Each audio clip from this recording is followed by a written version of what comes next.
आज सुबह एक अफसोसनाक वाकया पेश आया कि जहांगीर तरीन खान के भाई आलमगीर तरीन खान ने खुदकुशी कर ली। खुदकुशी में क्या हकीकत थी, क्या वाकया था, हमारे साथ इस वक्त क्राइम रिपोर्टर मोहम्मद असलम साहब इनसे सारी बात जानते हैं। दाएं जो कनपट्टी है ये इस साइड से उन्होंने खुद को फायर किया है और ग्लॉक पिस्टल था जो उनके ज़ाती इस्तेमाल में था। जहांगीर तरीन को ही पता है कि ख़त में क्या लिखा हुआ था। हमारे तक जो बात पहुंची है वो यही पहुंची है कि उनको बीमारियां थी 3-4 किस्म की, जिसकी वजह से उन्होंने ज़िंदगी का खात्मा करने के लिए अपने ज़ाती पिस्तौल का इस्तेमाल करके गोली मार ली। अच्छा सर, आपका तो क्राइम से एक अच्छा खासा ताल्लुक है, आप तो रिपोर्टिंग भी करते रहते हैं, आप क्या समझते हैं इसमें क्या हकीकत क्या है? अब बड़ा अफसोसनाक वाक़या पेश आया है थाना गालिब मार्केट के हदूद गुलबर्ग 2 में, जहाँ पर अपार्टमेंट्स बने हुए हैं और बहुत सी अहम शख्सियात वहाँ पे रहती हैं। वहीं पर एक जहांगीर तरीन के भाई आलमगीर तरीन भी रहाइश पजीर थे। फर्स्ट फ्लोर पर ये फ्लैट नंबर 3 था जहाँ पर ये वाक़या पेश आया है, जहाँ पर उन्होंने अपनी ज़िंदगी का खात्मा कर लिया है।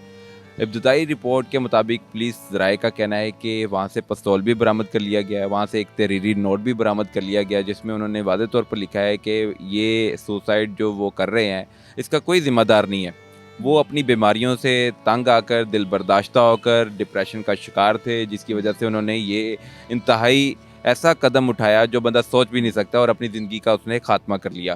तो अब पुलिस ने लाश मुर्दा खाने मुंतकिल कर दी है। पोस्टमार्टम रिपोर्ट भी चंद दिन में आ जाएगी। इब्तदाई रिपोर्ट के मुताबिक दाएं जो कनपट्टी है ये इस साइड से उन्होंने खुद को फायर किया है और ग्लॉक पिस्टल था जो उनके ज़ाती इस्तेमाल में था और वो भी पुलिस ने बरामद करके फ्रांसिक लैब भिजवा दिया है। और जो ख़त है वो भी आपने पुलिस वालों ने उनको फ्रांसिक के लिए भिजवा दिया कि ये हैंड राइटिंग इन्हीं की है, ये इनको कोई कत्ल किया गया है।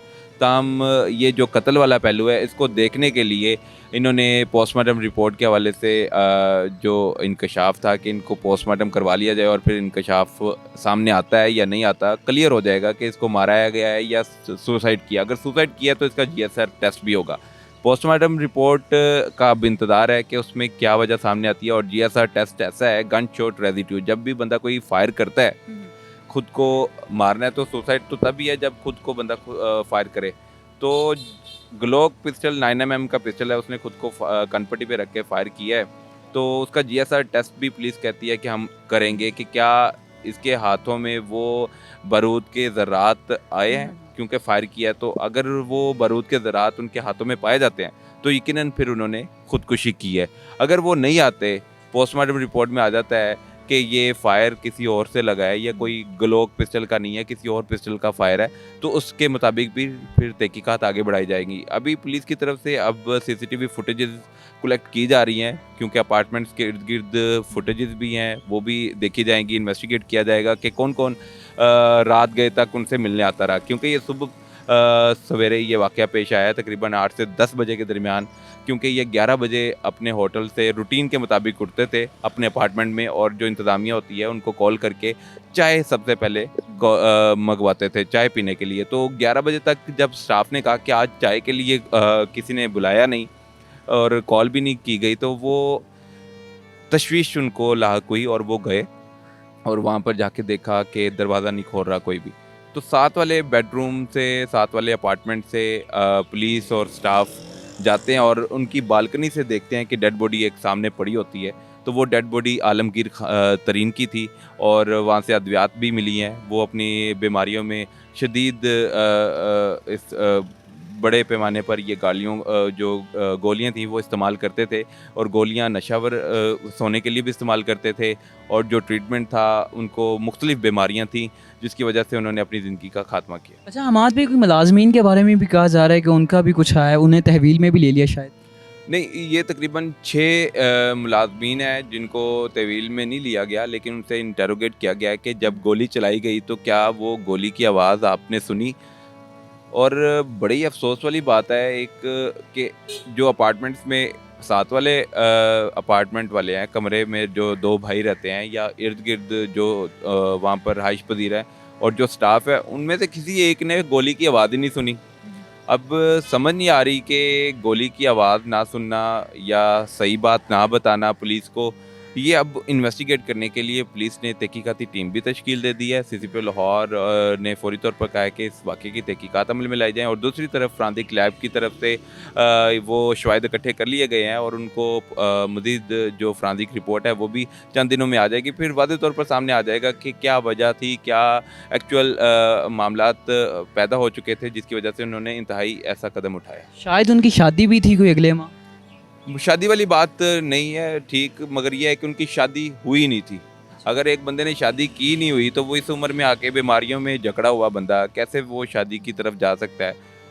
मगर एक बड़ा आदमी था, इतना घिनौना कदम उठाना, अपने खिलाफ जाना, अपने घर वालों का ना सोचना, और फिर जहांगीर तरीन, नौन चौधरी, अलीम खान अपार्टमेंट में आए भी और उन्होंने सारा जायज़ा भी लिया। पुलिस के आला अफसरान, इंटेलिजेंस की टीमें भी वहाँ पर मौजूद थी, और अब उन्होंने फ़ैसला ये किया है कि पोस्टमार्टम करवाया जाए, और अब पोस्टमार्टम करवाने के लिए जनरल अस्पताल मुंतकिल किया गया है और वहाँ पर पोस्टमार्टम हो रहा है, और इसकी रिपोर्ट 1-2 दिन में आ जाएगी और फिर वाज़ेह तौर पर सामने सारे हक़ाइक़ आ जाएंगे। हमाद भाई, आपने बहुत सारे केसेस देखे हैं इस तरह के, आपको जो आपके अपना जो ज़ाती है वो आपका एक्सपीरियंस क्या कहता है? ये बीमारी की वजह से इतना बड़ा कदम उठाना मुझे नहीं लगता कि ये कोई बात है। इसमें यकीनन कोई और भी बातें होती हैं जो छुपाई जा रही हैं, वो माशरे में नहीं लाई जा रही, वो सोसाइटी से छुपाने के लिए वो लेटर भी बहुत 2-3 लेटर आए हैं, जिसमें एक उर्दू में है, एक इंग्लिश में है, लेकिन जब इसकी तस्दीक की जाती है तो वो कहते हैं कि ये फेक है, कोई कहता है सिमिलर है, लेकिन कोई ये नहीं कहता कि ये ओरिजिनल वन है।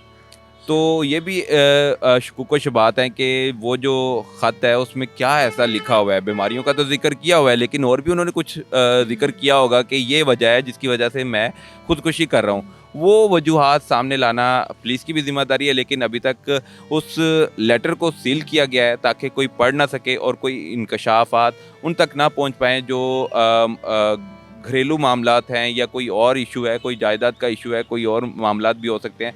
वो बातें अभी आना बाकी हैं क्योंकि लेटर को छुपाया जा रहा है। अच्छा, आप जब मौजूद थे, जहांगीर तरीन, अलीम खान और चौधरी आए हैं और वो अपार्टमेंट में गए, तो उनकी तरफ से क्या रद्द अमल था?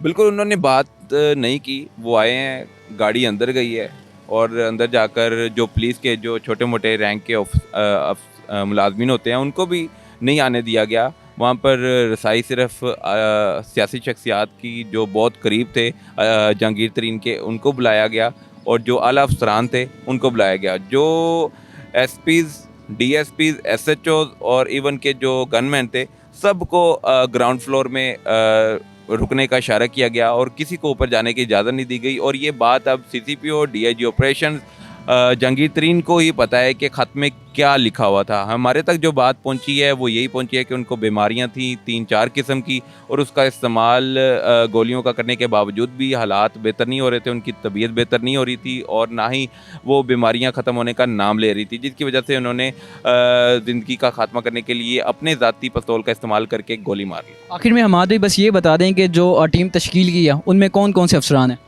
इसमें जो मुतलका पुलिस के गाले मार्केट के इंचार्ज इन्वेस्टिगेशन है, SHOs हैं, DSPs है और SP की वहाँ पर ख़ुद लीड करेंगे और इनको देखेंगे कि आखिरकार ये वजह क्या बनी और क्या इसमें कोई ऐसे अफराद शामिल है जिन्होंने ये कदम उठाने के लिए इनको मजबूर किया या कत्ल किया या इन्होंने खुद सुसाइड की।